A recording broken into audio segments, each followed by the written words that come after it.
Good morning, Behavioral Health Subcommittee. My name is Dwayne Brejak. I'm the Executive Director for the National Association of Social Workers Michigan chapter, and I'm very excited to be able to represent our social work community here in Michigan in support of House Bills 5184 and 5185. Even before the pandemic, we know that rates of substance abuse, depression, and anxiety were inching higher across the country, including in Michigan. I know I've talked with many of you and your colleagues around the lack of resources and mental health shortages in many parts of the state. The grief, trauma, loss, and physical isolation over the last several years have driven Americans to need increased mental health support, and we have a provider shortage, which is just exacerbating the problem we have for folks to find their needed resources. This has been compounded additionally with the polarized political climate and the increased connection we all have with our global community, where we're witnessing war, destruction, and death on a daily basis. I think right now specifically, I don't think anybody can say they're not feeling lots of ways, and mental health is really top priority for us as an association. Our youth have been particularly impacted as losses from COVID and disruptions to routines and relationships have led to hopelessness, social isolation, anxiety, learning loss, and an increase in suicidal ideation. I think for many of our folks working in schools, you've seen that the first few months of this particular year has been really rough for many of our students across the state.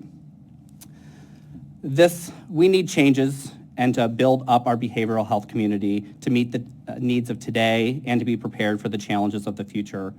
House Bills 5184 and 5185 help do that in several important ways by fixing our licensing tiers, by eliminating problematic barriers, and by creating a pathway for hundreds of social workers to re-enter the profession. As Chair Brejak mentioned, there are hundreds of social workers who have had to leave their jobs, who are no longer employed in critical roles in every county in the state, that are ready to step back into the profession right now if asked and able to, based off of licensing barriers. You may not know, but Michigan was the very last state to pass social work licensing, and it was less than 20 years ago in 2004. At that time, we became the 50th state to adopt a path for licensing, and that was essential to create title protection and to support our profession here in Michigan, and was the result of nearly 40 years of advocacy. And in that last roughly 20 years, we've learned a lot about what works, what's not been working so well, and heard directly from thousands of social workers across the state about barriers and possible solutions. In the last decade, I have provided 300 to 400 licensing workshops across the state of Michigan in my role at NASW, talking to students, faculty, and recent graduations, and trying to prepare our next generation of workforce to know the regulations that they'll be stepping into. Unfortunately, there are still huge barriers that are keeping out swaths of our new graduates and helping us retain a qualified workforce here in Michigan. These bills are the first time since 2004 that allow us to update and substantially improve the social work licensing in Michigan. This update will provide a more equitable regulatory process for social workers coming into the field, while also providing an immediate path for people to come back. They will do that in really two specific ways that I want to mention today. First, they'll update our licensing tiers that will mirror the vast majority of other states across the country. Michigan is the only state that uses a limited license process. Most other states, when you graduate, you have an LMSW, a licensed master social worker, which is their intro level licensing. In Michigan, you have a limited license, an LLMSW, then with a special designation after it. What this has then caused is lots of confusion around billing and credentialing across the country, as many other states and insurance panels view Michigan licensing as less than because our letters look a little bit different than the national landscape. Second, these bills eliminate unnecessary problematic barriers, including a biased examination. Like Rep. Brejak mentioned, in August of 2022, ASWB released 10 years of data, and this is after decades of advocacy by social workers, licensing boards, and organizations to get this information. The data released showed really problematic disparities between many of our population here in Michigan, including in race, age, gender, and those who have English as a second language. I want to highlight one specific statistic in the data that was released that I think will really highlight why these changes are necessary. So over the last 10 years, only 446 out of 1,582 of our Black social workers passed the exam on the first attempt. Roughly a third, less than a third of our social workers here in Michigan passed their exam on the Black social workers. From those that failed the exam, this was nearly $300,000 of fees that were paid that did not lead to professional advancement or an advanced credential. We know that our Black social workers are on average having to take the exam at least 3 times to pass the process.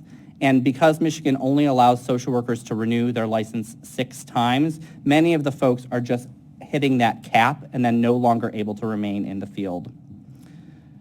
Additionally, if you look at the last 3 years of data available from 2018 to 2021, test takers across the board are doing significantly worse than over the previous 7 years prior to that, highlighting that disparities are actually growing instead of shrinking.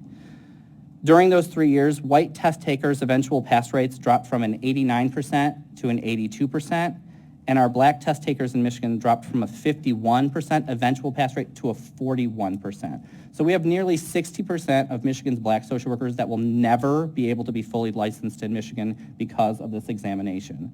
That is a huge problem, and that's just one category that we look at. There are other disparities that also exist within this particular process.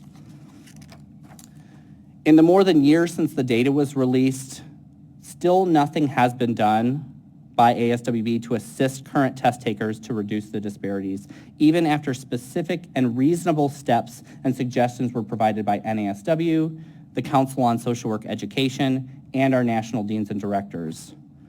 While it may feel radical for some to eliminate or remove standardized testing, it's becoming more and more regular amongst institutions of higher education, as well as in regulation for a variety of professions.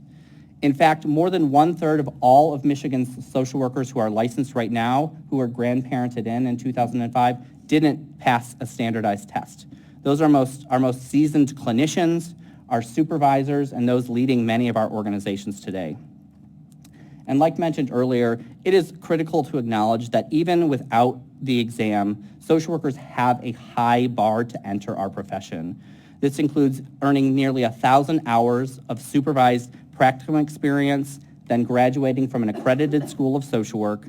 Then once graduating, you have to earn 4,000 hours of advanced work while under supervision of a fully licensed social worker. Michigan's 4,000 hours of supervision is the most out of any state. And once fully licensed, all social workers are mandated to earn 45 hours of continuing education every 3 years. In comparison, our counselors here in Michigan don't have to take any continuing education post-licensure. So we know that our standards are continual throughout someone's professional journey. We know that licensing exists to protect the public ultimately, and we know that these bills will just strengthen our state by bringing in hundreds, if not thousands, of more professionals into regulations, which we have seen in state after state that has adopted similar rules over the last year or two. I want to thank you for helping Michigan be a national leader and for your support of the critical work that social workers are doing across the state. House Bills 5184 and 5185 will fix major flaws in our current licensing process, help our organizations retain crucial talent, and give Michigan residents the competent and diverse workforce they deserve. So I urge your support of these bills when they come up for a vote, and I'm happy to answer any questions with my colleagues here.